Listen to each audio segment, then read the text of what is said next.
Let's create a clay lily pad. This lesson is inspired by Impressionist artists. The word Impressionism came from the painting that you see here that was created by Claude Monet in the late 1800s. The Impressionist painters were some of the first painters who started to use photography. They would go and take a camera and take a photo of the same place over and over again at different times of day to see how light changed.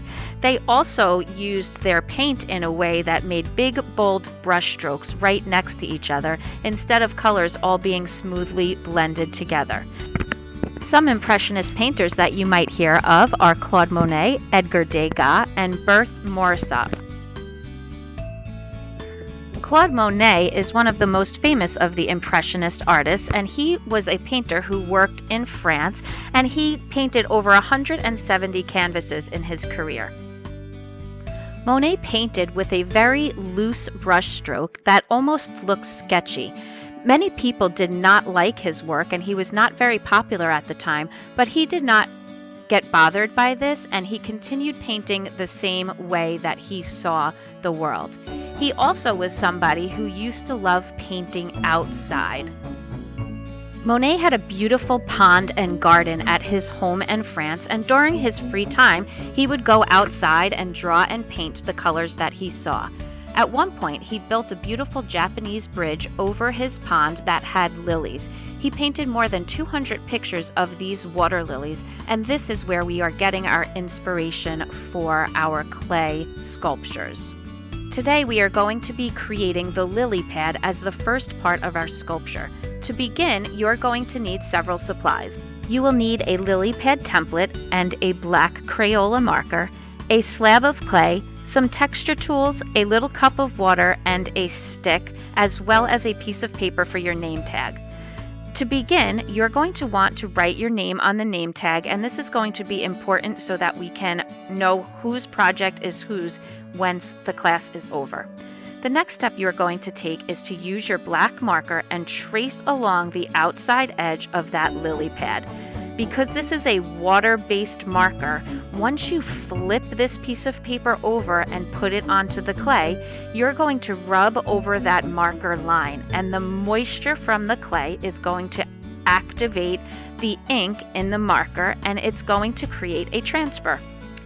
From here, you're going to be able to use a cutting tool and the point of either a stick or a paper clip and trim out the lily pad. You might need to go through it in 2 or 3 passes if it does not go all the way through the first time around. Move your extra clay off to the side, and you might want to keep the point of your stick clean just by taking off any clay crumbles. The next step is to go and use a little bit of water. So dip your first finger into a little cup of water, and you're going to want to rub that along the outside edge of the lily pad to smooth down where the cut line was made. You're going to want to make sure that you do not use a lot of water because you do not want your clay slab to get very wet. It's just to smooth it out. Make sure you smooth out the sides also. Now we're going to experiment with some texture tools. You may see some texture plates or some doilies. You're going to want to put the texture plate or doily onto the clay and use your Crayola marker as a rolling pin. Roll back and forth, and this is going to press that texture into the moist clay, and it will make an impression of it. Make sure you press firm but not too hard so that you rip the clay, and you can lift this up and peel it off.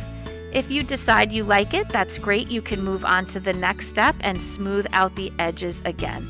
If you're not happy with it, like I wasn't here, I decided to use my doily. So I put that lace doily down, and I'm using my marker to slowly go over all of the surface area of the lily pad. I'm pressing firm but not too hard, and I just want that fabric to get pushed in. You're going to notice when I lift it off, that texture is going to be there. The next thing that I'm going to do is draw those veins into the lily pad.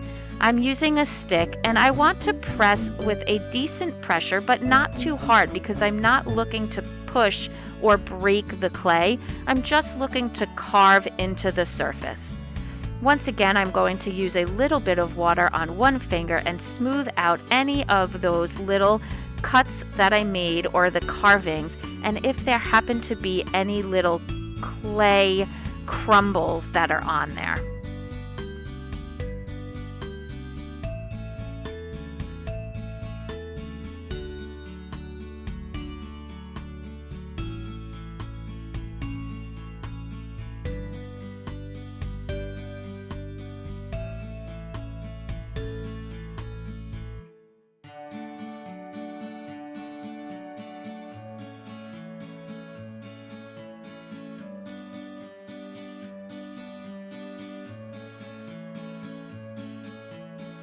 Once you're happy with it, take your name tag, place it on top of your lily pad, and carefully lift it up. Put it on your lily pad template, and this is how we are going to store them to dry before they go in the kiln.